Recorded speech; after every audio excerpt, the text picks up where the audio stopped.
சொல்வது சரியோ பிள்ளையோ, யூடியூப்பில் பிரபலமாகிவிட்டால் எம்பி ஆகிவிடலாம், அரசியலில் நிலைக்கலாம் என கணிசமானோர் என்னும் நிலை தோன்றிவிட்டது. மோசமான வியாபாரி ஒருவர் நிகழ்ச்சி நிரலை தலைகளாக மாற்றியமைக்க முற்பட்டார். ஊடக நெறியை முழுமையாக கற்காததன் விளைவோ. 2ஆம் நாள் நிகழ்வில் வேலன் சுவாமி ஆற்றிய உரை நிகழ்வின் நோக்கத்தை திசை திருப்ப பிள்ளையார் சொல்லி போட்டுவிட்டார். இந்து கல்லூரியில் இடம்பெற்ற புலிகளின் குரல் ஆண்டு விழா நிறைவின் போது இலக்கு தவறிய கருத்து ஒன்றை வில்லிசை கலைஞர் குறிப்பிட்ட போது பொறுப்பாளர் பரதன் எவ்வாறு செயற்பட்டார் என்பதை எமது மக்கள் நன்றாக அறிவர். சுமந்திரன் இன அழிப்புக்கு போதுமான சாட்சியங்கள் இல்லை, ஆதாரங்கள் இல்லை என அடம்பிடிப்பவர். இன அழிப்பு இடம்பெற்றது என வடக்கு மாகாண சபையில் ஏகமனதாக தீர்மானம் நிறைவேற்ற அதில் அவர் வெறும் வியாபாரியாகவே இருந்து கொண்டார். தெரியும், அது அவரது நடவடிக்கைகள். அந்த கதையடப்புகள் எல்லாம் வேற எந்த தொகுதியிலுமே நடக்க இல்லை. இந்த நாளுக்காக நாங்கள் அந்த விஷயத்தையும் கவனத்தில் கொள்ளணும். நாங்கள் ஊகத்தின் அடிப்படையில் இல்லை.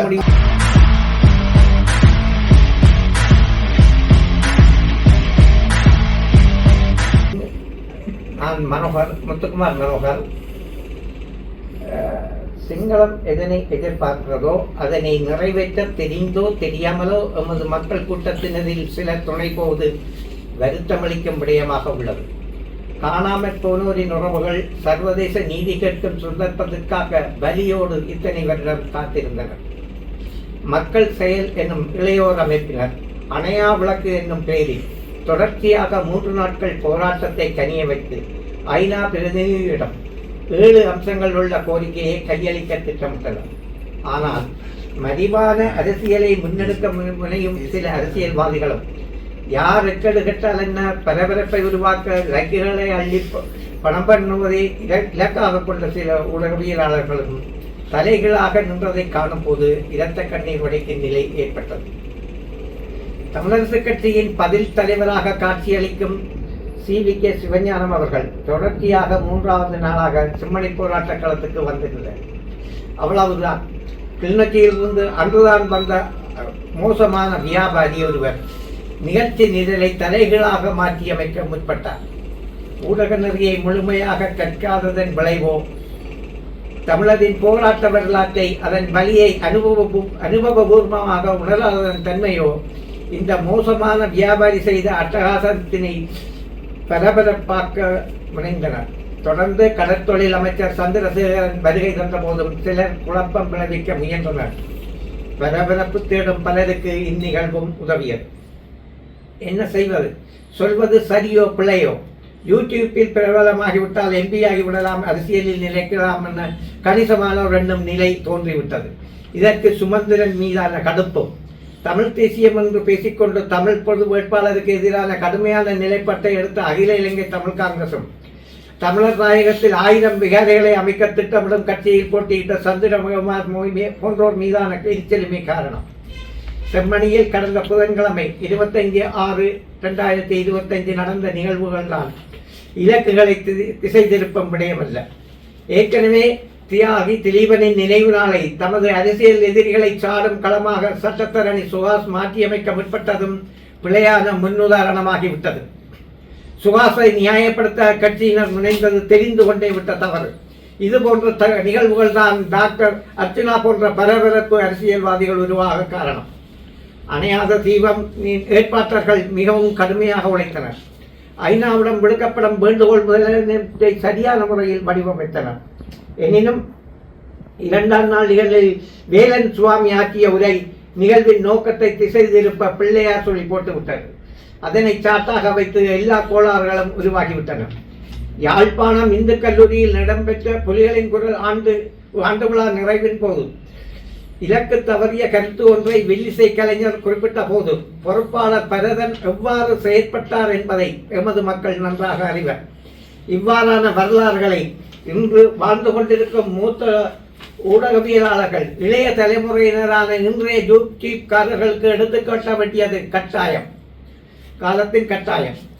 கிளிநொச்சியிலிருந்து இந்நிகழ்வில் பங்கேற்க 14 பேருந்துகளில் வந்த மக்களின் உணர்வுகளையும் கதவடைப்பு செய்த வணிக மக்களின் பங்களிப்பையும் ஒரே ஒரு வணிகர் பயனற்றதாக்க முனைந்தார்.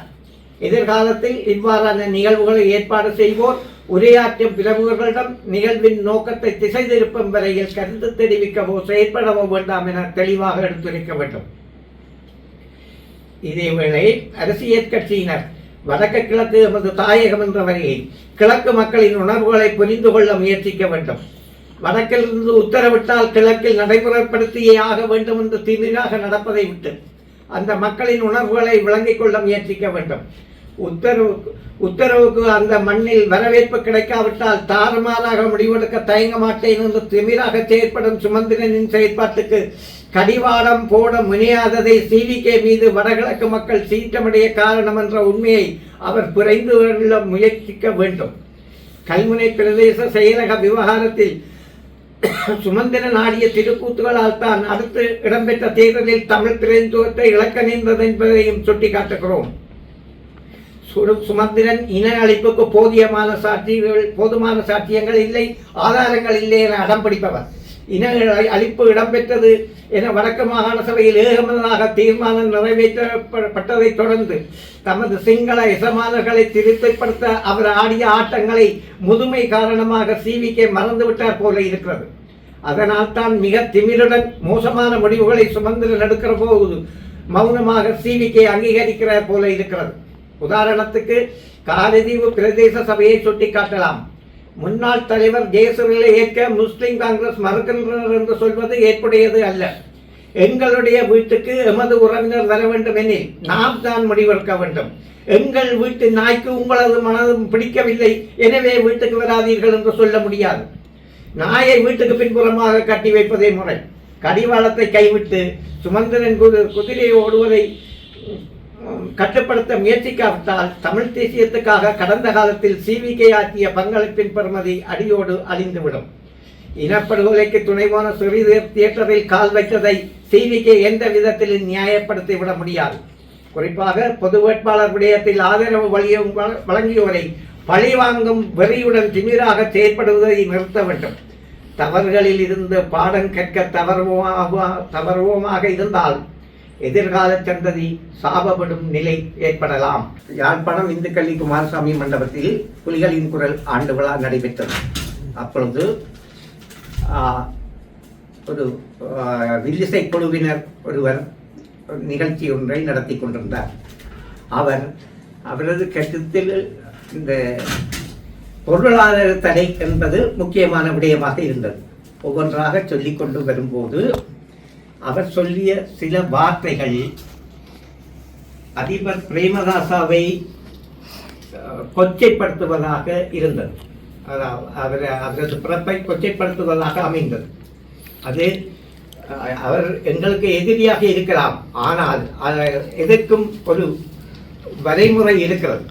அந்த வகையில் அதை ஏற்றுக்கொள்ள முடியாது. அவர் சொல்லி முடிவதற்கிடையில் பொறுப்பாளர் பரதன் வந்து மைக்கை எடுத்து இத்துடன் வில்லிசை நிகழ்ச்சி முடிவடைந்தது என்று சொன்னார். அந்த தருணத்தில் தான் தனிய பிரபாகரன் மட்டுமில்லை, அவரோட இருக்கிறவர்கள் எல்லாருமே ஒரே இலக்கோடு தான் இருக்கிறார்கள் என்பதை காலம் சுட்டிக்காட்டியது.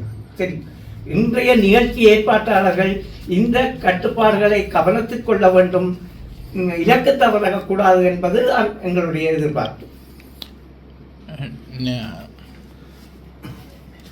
செம்மணியில் நடந்த மனித படுகொலை சம்பந்தமாக அன்றைக்கு குழப்பம் ஏற்பட்டது. ஏன்னா கிளிநொச்சியிலிருந்து வந்த ஜீவன் என்பவர் நேரடியாகவே குழப்பத்தை ஏற்படுத்தார். அவர் எவ்வாறான பின்னணியில் இந்த செயற்பாட்டார் என்று சொல்லி உங்களால் அவருடைய வயதுக்கு அவர் போராடி இருக்க வேண்டியவர். சரியோ, அவர் காலம் அவருடைய வயதுக்கு போராட வேண்டிய கட்டாயம் இருக்குது. ஆனால் அதில் அவர் வெறும் வியாபாரியாகவே இருந்து கொண்டார். சரியோ, அது அவரது நடவடிக்கைகள் வியாபாரத்தை மையமாக கொண்டதை தவிர இலட்சியத்தை மையமாக கொண்டதாக எப்போதும் இருந்ததில்லை. தெரியும், அதனுடைய அது ஒரு வியாபாரி எப்படி நடந்து கொள்வாரோ அது தெரியும். அதுக்கு மேல அவர் ஒரு பெருமை பெறக்கூடிய வரலாறு தமிழ் தேசியத்தில் அவருக்கு இல்லை. கொடுத்த சம்பவத்தில் பார்லிமெண்ட் உறுப்பினர் ஸ்ரீதரன் பின்னணி இருக்கலாம்னு ஒரு சந்தேகம் முடியும். ஜீவன் என்பவர் அவருடைய நெருங்கிய கூட்டாளி. ஜீவன் என்பவர் அவர் நெருங்கிய கூட்டாளி. அதன் அடிப்படையில் தான் இப்போ ஒரு சந்தேகம் பலர் மத்தியில் எழுப்பப்படுகிறார்.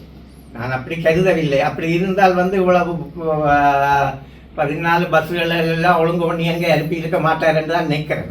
எனக்கு பின்னணியாக தெரியல. மற்றது அந்த கடையடைப்புகள் எல்லாம் வேறு எந்த தொகுதியிலையுமே நடக்க இல்லை இந்த நாளுக்காக. நாங்கள் அந்த விஷயத்தையும் கவனத்தில் கொள்ளணும். நாங்கள் ஊகத்தின் அடிப்படையில் அது வேற ஒரு அமைப்பு தான் எதுவாக இருந்தாலும் தெரியும். அது தமிழ் என்ன அமைப்பட தாயகம் சேர்த்துட்டு இருந்தால் அதை அழைப்பு கொடுத்தது. அது அது கணிசமான அளவு பெரிய வெற்றியை அளித்தது அந்த கடையடைப்புகள் போன்றவை. அது வேறு தொகுதிகளில் நடந்ததாக நாங்கள் அறியவில்லை. தெரியும் முடியல் அது நிச்சயத்தை எங்களுக்கு சொல்ல முடியல. ஆனால் இந்த விஷயத்தையும் கவனத்தில் கொள்ள வேண்டும். நாங்கள் ஒரு மூத்த போராளி என்ற வகையில் நீங்கள் இனி வருகின்ற போராட்டங்களாக இருந்தாலும் சரி, இனி வருகிற எப்படியா நிகழ்வுகளாக இருந்தாலும் நீங்கள் வருகிற அழைப்பு என்ன? மக்களுக்கும் சரி இலக்குகளை தவறவிடக்கூடாது என்பதுதான் அந்த நோக்கம் திசை திருப்பக்கூடாது என்பதுதான் என்னுடைய என்னை போன்றவரின் எதிர்பார்ப்புகள். தெரியும் அதற்கு வேறு பக்கத்துக்கு அதை திருப்பி கொண்டு போகக்கூடாது. எல்லாரும் அந்த அந்த ஏற்பாட்டாளர்கள் முதல் குறிப்பாக இருக்க வேண்டும். இந்த விஷயங்களில் கவனமாக இருக்க வேண்டும். உரையாற்றுபவர்களிடம் கண்டிப்பாக இதுக்கு அங்கால போகாதையும் கொண்டு சொல்ல வேண்டும். மற்றது குறிப்பாக ஒரு பரபரப்பு தேடுற குறிப்பாக அடுத்த இளைய தலைமுறையாக்களுக்கு இந்த இதை பரபரப்பாக்க வேண்டும் என்று சொல்லி ஒரு யூடியூப்காரருக்கு இருக்கு.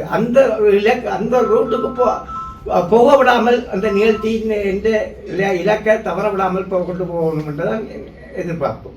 வேலன் சுவாமிகள் அன்றைய தினம் உரையாற்றுகையில் ஒரு குழப்பமான உரையை ஆட்டியிருந்தார். இதன் பின்னணியில் தான் இவ்வாறான குழப்பங்கள் ஏற்பட்டதாக நீங்கள் ஏற்கனவே குறிப்பிட்டிருந்தீர்கள். வேலன் சுவாமிகள் ஏன் இவ்வாறான ஒரு பின்னணியை எனக்கு அது தெரியாது. அதற்கு உரையாற்றும் போது நான் இருக்க இல்லை. ஆனால் நான் பிறகு வந்த பிறகு தான் இந்த விஷயத்துக்கு தெரியும். சரி, ஆனால் அவரது உரைதான் இந்த ஒரு குழப்பங்களுக்கு ஒரு கணிசமான காரணமாக அமைஞ்சிருக்கிறது என்றதை நாங்கள் உணரக்கூடியதாக இருக்கிறது. அவரை போன்றவர்கள் இப்படியான கருத்துக்களை தெரிவிக்கிறது வெற்றமளிக்கும் விடயமாக இருக்கிறது.